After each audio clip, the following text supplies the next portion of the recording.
अगर आपकी पहले सर्वाइकल स्पाइन की सर्जरी हो रखी है और आपके डॉक्टर ने आपको कहा है कि आपको दोबारा सर्जरी की ज़रूरत है, तो क्या ये पॉसिबल है? इसका जवाब है हाँ। हमारे सेंटर पे अक्सर ऐसे काफ़ी पेशेंट्स आते हैं जिनकी कहीं और जैसे सर्वाइकल स्पाइन की सर्जरी हो रखी है और अब उनको किसी कारण से दोबारा सर्जरी की ज़रूरत हो। नॉर्मली इसके दो इंडिकेशन होते हैं। एक तो अगर नस पे प्रेशर अभी भी है, या दूसरा स्पाइन में इंस्टेबिलिटी है या स्पाइन में हड्डियों के बीच का मूवमेंट अब नॉर्मल है, तब भी सर्जरी की ज़रूरत पड़ती है। नॉर्मली जब हम सर्वाइकल स्पाइन में दोबारा सर्जरी करते हैं तो हमें ये भी देखना पड़ता है कि दोबारा सर्जरी हम आगे से करें या पीछे से, जिसको एंटीरियर अप्रोच या पोस्टीरियर अप्रोच हम कहते हैं। दूसरा सवाल ये भी होता है कि क्या उसी लेवल पे सर्जरी की ज़रूरत है जहाँ पहले हुई है, या नए लेवल पे सर्जरी की ज़रूरत है।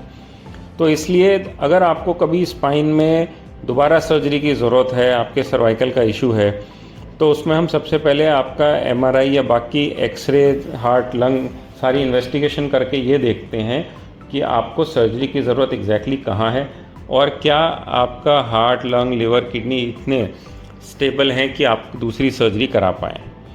नॉर्मली एक बार सर्जरी की ज़रूरत अगर है, ऐसा डिसाइड हो गया है, तो हम ये देखते हैं कि सर्जरी आगे से करनी है या पीछे से। और नॉर्मली हम जब भी रिवीजन सर्जरी करते हैं उसमें हम पहले से ज़्यादा प्रिकॉशंस रखते हैं। हम ये सर्जरी माइक्रोस्कोप में करते हैं। इसमें हो सकता है इम्प्लांटेशन बढ़ाने की ज़रूरत पड़े। इम्प्लांटेशन मतलब स्क्रू, रॉड या केज डालने की ज़रूरत पड़े ताकि हड्डी को हम स्टेबलाइज करें और नस को खोल पाएँ। इसमें हम लोग हमेशा ब्लड भी रिज़र्व करके रखते हैं, क्योंकि रिवीजन सर्जरी में ब्लड लॉस होने के चांसेस ज़्यादा होते हैं, इसलिए सेफ्टी ज़्यादा रखनी पड़ती है। साथ ही हम इसमें आईसीयू की भी हमेशा व्यवस्था रखते हैं कि अगर दोबारा इसमें कुछ सर्जरी में हमको कोई भी इस तरह की चीज़ लगती है कि इसमें सर्जरी के बाद आईसीयू में रखने की ज़रूरत है पेशेंट को, तो आईसीयू, सीनियर एनेस्थेटिस्ट, फिजिशियन सब एकदम तैयार हो। तो अगर आपको सर्वाइकल स्पाइन में दोबारा सर्जरी की ज़रूरत है, आपके डॉक्टर ने आपको रिकमेंड किया है, तो घबराइए मत। दोबारा सर्वाइकल स्पाइन की सर्जरी पॉसिबल है।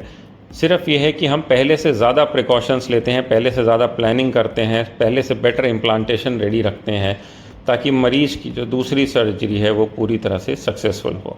Thank you.